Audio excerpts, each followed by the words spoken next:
প্রার্থনার জন্য প্রস্তুত।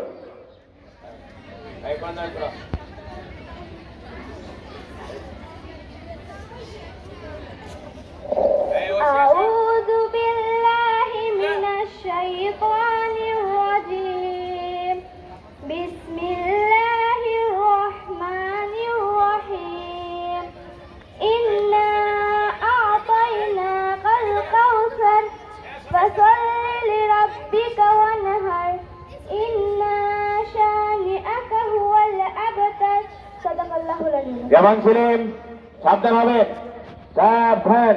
শপথের জন্য প্রস্তুত। আমি শপথ করিতেছি যে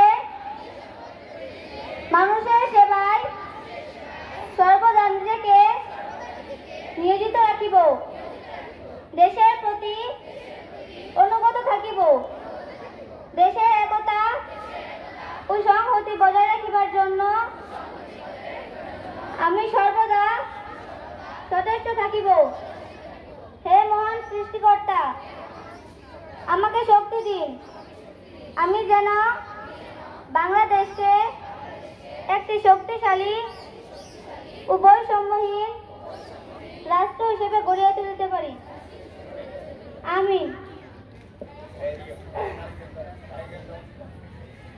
শপথ স্বরূপ জাতীয় সঙ্গীত পরিবেশন। 1 2 3 4।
পার্শ্ব 2 অবরোধ 3 নেটিভ 4 1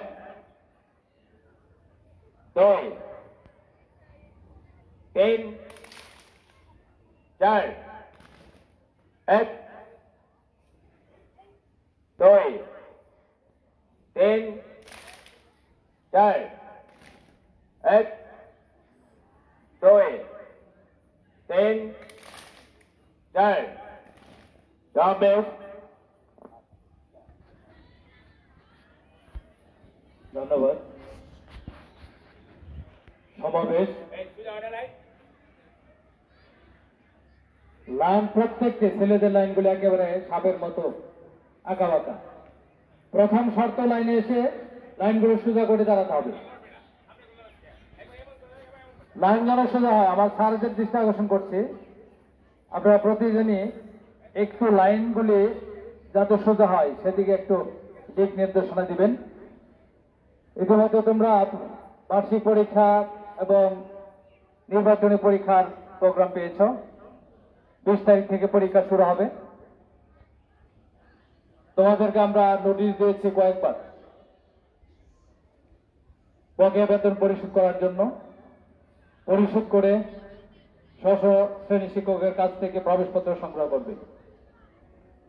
বারবার তাকে দেওয়ার পরেও তুমি কাটিং, যা আমরা বলি স্কোয়ার কাটিং, আর্মি কাটিং, আর এখন এক নতুন করে ডিজাইন চুল কাটার, এটা কোনো চুল কাটা হলো না। মোরগের চিতের মতো চুল কাটে আসবা, এটা অত্যন্ত দৃষ্টিকটু। তুমি মনে করো আমাকে খুব ভালো দেখা যায়, আসলে ভালো দেখা যায় না। একটা মানুষের ভদ্রতা, তার সভ্যতা, এটা তার চেহারার মধ্যে ফুটে ওঠে। তা আমরা অবশ্যই পরিপাটি থাকবো, প্রত্যেকেই দাঁত মাজবো। আমরা অনেকে দেখি, অনেকে 2 দিন 3 দিন পরে দাঁত মাজে, দাঁতের মধ্যে হলুদ হয়ে যায়, ময়লা দেখা যায়। এরা হলো অলস, অলস হলে চলবে না। অভ্যাস এটা আস্তে আস্তে করে রপ্ত করতে হবে। দুইবার করে দাঁত মাজতে হয়। একটা হলো সকালে খাবার পরে, আবার রাত্রে খাবার পরে, রাত্রে খাবার পরে, আবার সকালে নাস্তার পরে। রাত্রে যদি দাঁতটি মাজা হয় তাহলে সকালবেলা কি বলে ছলনা করা, এটা আমরা করবো না। একজন ভালো মানুষের যে গুণগুলি থাকা দরকার সেগুলি ইনশাল্লাহ আমরা প্রত্যেকে রপ্ত করব। একজন ভালো স্টুডেন্ট হিসেবে যেন আমরা পরিচয় দিতে পারি, আমরা যেন পরিচয় দিতে পারি যে আমার স্কুল থেকে ওই ছেলেটি A+ পেয়েছে, গোল্ডেন A+ পেয়েছে। মা বাবা যেন গর্ব করে বলতে পারে তার যে পরিশ্রম, তার যে পরিশ্রমের টাকা সেটা যেন সার্থক হয়। আমরা ভালো রেজাল্ট করব, ভালো চাকরি করব, ভবিষ্যৎ জীবনটি যেন আমাদের সুন্দর হয় এই প্রত্যাশা রাখি। এবং শীত পড়তে শুরু করেছে।